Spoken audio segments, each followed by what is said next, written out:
La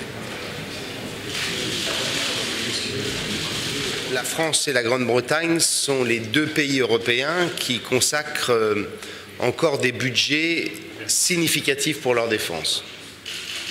Et donc nous avons en la matière des perspectives et des capacités de mise en commun, de mutualisation, de coopération bilatérale extrêmement fortes et extrêmement importantes.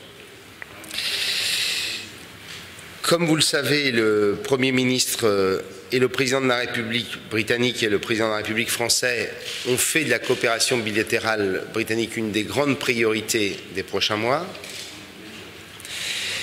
Et il nous appartient de mettre en œuvre cette volonté politique commune. Et donc, que faisons-nous à l'heure actuelle? Nous examinons très concrètement, je peux le dire, c'est une volonté britannique qui craint toujours les cadres un peu ésotériques français.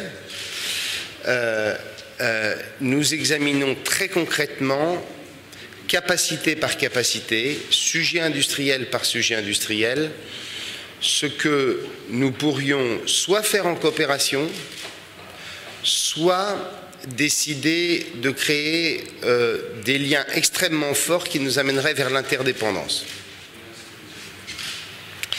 Bien entendu, nous le faisons avec un pragmatisme absolu.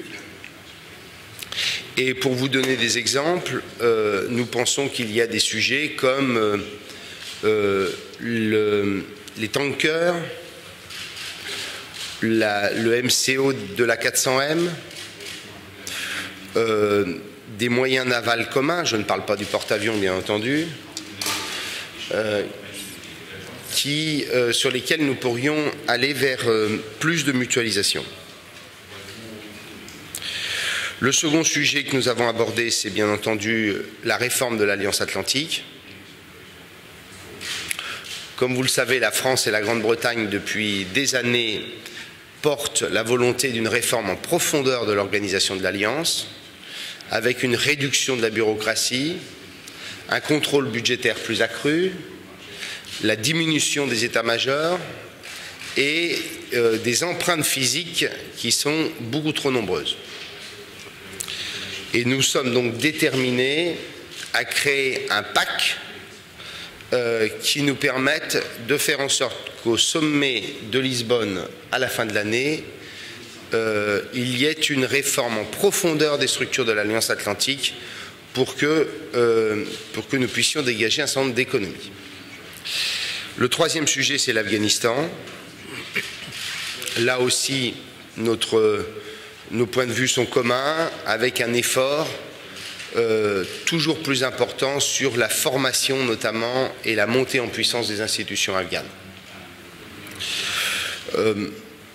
Enfin, dernier sujet, nous espérons que les industriels et notamment les entreprises qui ont une forte empreinte franco-britannique soient en mesure de pouvoir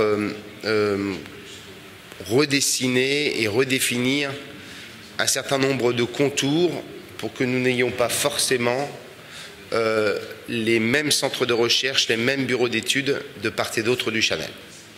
The willingness to deploy and the willingness to spend on the research and development that's required to maintain modern military capabilities.